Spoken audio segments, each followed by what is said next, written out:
Huyo mjumbe wenu Bwana Muriuki aliniambia kuna division inaitwa Kiambere. Ilitolewa lakini karibu miaka 10 hakuna ACC.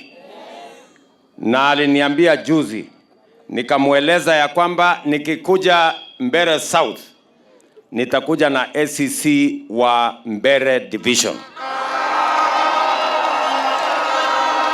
Sasa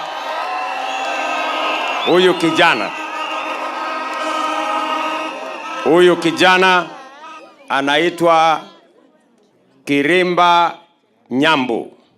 Yeye sasa ndio ACC kutoka leo wa Kiambere Division.